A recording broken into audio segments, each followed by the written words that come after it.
Teorias demográficas e crescimento populacional. O crescimento da população no mundo, chamado crescimento demográfico, foi muito lento durante a maior parte da história. Isso porque as taxas de nascimento e de morte eram muito altas e ficavam em equilíbrio. O crescimento acelerado que vemos hoje é um fato recente, que começou com as revoluções industriais na Europa e nos Estados Unidos, e continuou com a industrialização dos países pobres nos séculos 20 e 21. Essas mudanças transformaram a vida das pessoas e a capacidade delas de ocupar novos lugares. Antes, só havia breves aumentos populacionais causados pelo desenvolvimento da agricultura no período neolítico e por inovações na Idade Média, como o arado de metal, que permitiram aumentar a produção de alimentos. A primeira revolução industrial, iniciada no século XVIII, gerou grandes pressões e transformações no planeta, principalmente pelo consumo rápido de recursos. Por causa disso, cientistas e pensadores criaram teorias para estudar o que causa e o que acontece com o crescimento da população. O crescimento demográfico, que pode ser positivo ou negativo, é resultado de dois fatores principais: o crescimento vegetativo, que é a diferença entre a taxa de natalidade e a taxa de mortalidade, e o saldo migratório, que é a diferença entre a quantidade de pessoas que saem, emigrantes, e as que entram, imigrantes. As teorias demográficas. As preocupações sobre a população surgiram em vários momentos, dependendo do contexto histórico, econômico e cultural. Podemos listar 5 teorias que ajudam a entender a dinâmica populacional: a malthusiana, a marxista ou reformista, a neo-malthusiana e a eco-malthusiana, desenvolvidas entre o final do século XVIII e as últimas décadas do século XX. Teoria malthusiana. Thomas Malthus, na Inglaterra, notou que a população dobrou em apenas 5 anos, entre 1785 e 1790, devido em parte à melhoria das condições de higiene e ao avanço da medicina. Esses fatores vieram com a primeira revolução industrial. Malthus associou o aumento populacional a um crescimento matemático multiplicador, conhecido como progressão geométrica. Já a produção de alimentos, ele associou a um crescimento por soma, a progressão aritmética. Com essa comparação, Malthus concluiu que a população crescia muito mais rápido do que a capacidade humana de produzir comida. Ele previa que o futuro da Inglaterra e de outros países industrializados seria marcado pela fome, subnutrição, morte de crianças e guerras por mais terra para plantar. Devido à sua formação religiosa, Malthus defendia que o crescimento deveria ser controlado pela moral e não por métodos contraceptivos. Ele insistia na necessidade de abstinência sexual e impedia o casamento, a menos que o homem pudesse provar que conseguiria sustentar a família. Ele acreditava que os governos deveriam aplicar políticas para diminuir a natalidade, focando principalmente na população mais vulnerável. Malthus sugeriu medidas repressivas, como negar atendimento de saúde, pensando que isso equilibraria a produção de alimentos e o crescimento da população.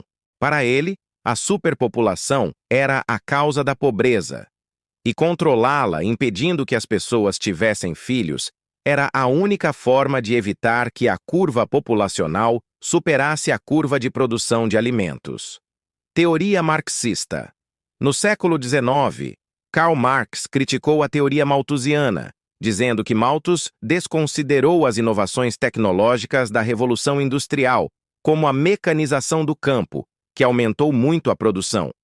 Para Marx, a fome não era falta de comida, já que a produção na Inglaterra era mais do que suficiente para todos. Ele atribuía a fome e a subnutrição à má distribuição de renda e às desigualdades sociais e econômicas criadas pelo sistema capitalista.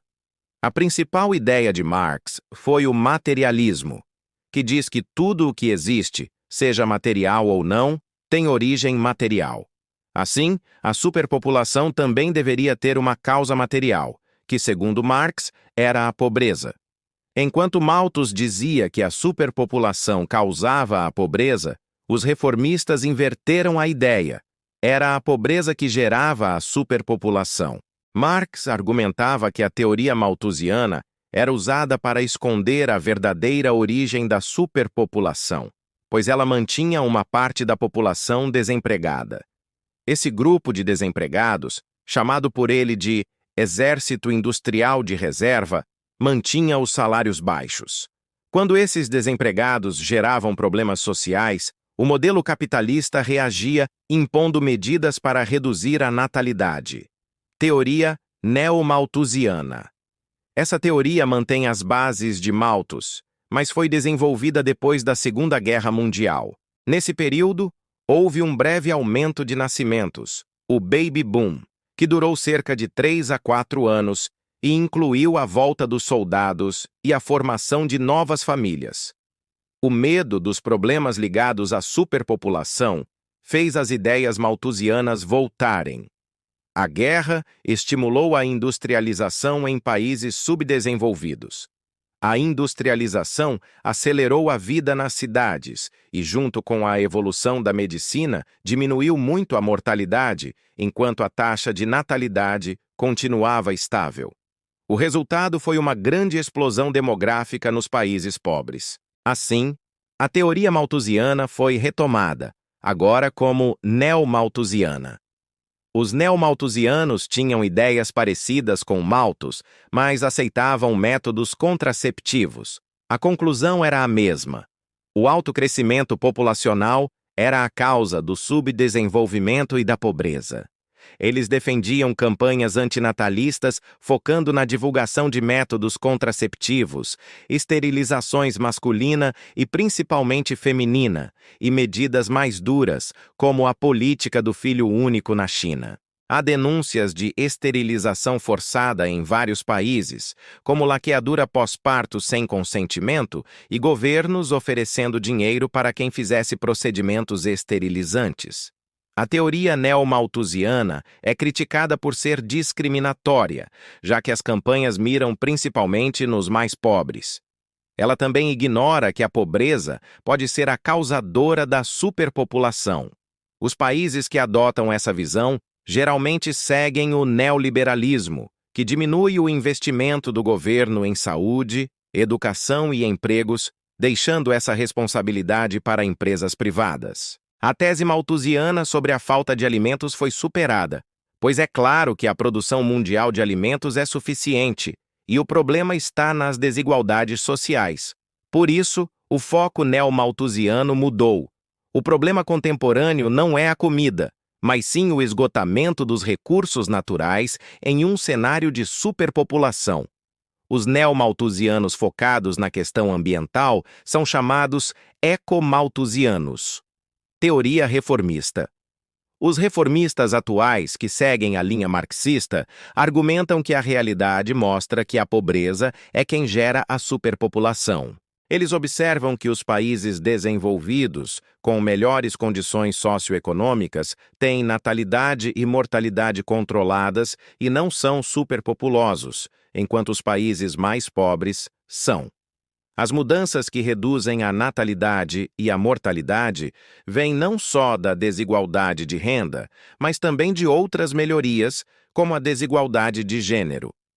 A entrada da mulher no mercado de trabalho, a partir dos anos 1960, fez com que elas buscassem carreira e tivessem filhos mais tarde, o que reduziu as taxas de fecundidade. Nos países pobres, a falta de investimento em educação gera muitos trabalhadores jovens sem qualificação, que precisam de subempregos e salários muito baixos, empobrecendo grandes grupos. Por isso, desde a segunda metade do século XX, os reformistas defendem que é preciso resolver os problemas sociais e econômicos, com melhor distribuição de renda e oferta de serviços básicos, como saúde, saneamento, educação e moradia. Assim, o crescimento populacional se equilibraria naturalmente. Para eles, não é preciso atacar diretamente a natalidade, mas sim a desigualdade social.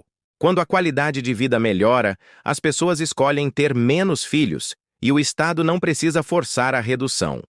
O planejamento familiar viria por opção, o que já ocorre nas parcelas mais ricas dos países com grandes desigualdades sociais. Teoria ecomalthusiana. Essa teoria foi desenvolvida por ambientalistas no final dos anos 1960 e associa o crescimento populacional ao esgotamento dos recursos naturais do planeta. Ela ficou popular com o livro A Bomba Populacional, de Paul Ehrlich, que fazia previsões ruins ao afirmar que há pessoas demais no planeta, levando a capacidade de produção de recursos ao limite. Ele dizia que milhões morreriam de fome se os países não adotassem um controle rígido do crescimento, especialmente nos países pobres e mais populosos. O problema dessa teoria é que ela não considera que, embora os países desenvolvidos tenham menor crescimento populacional, eles têm alta renda e consomem muitos recursos naturais. Mesmo que os países pobres sejam mais populosos, são os países ricos que mais usam os recursos naturais que estão nessas regiões. Por isso, ambientalistas e geógrafos defendem que impor controle populacional aos países pobres não resolveria o problema do esgotamento dos recursos.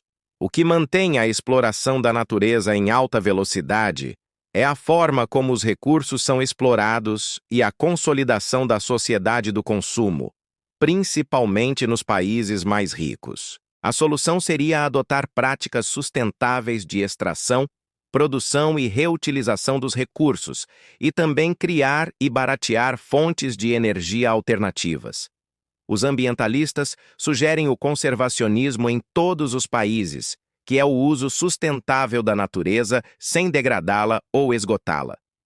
O conservacionismo é diferente do preservacionismo, que defende não tocar na natureza, e do desenvolvimentismo, que prega a exploração máxima em nome do crescimento econômico,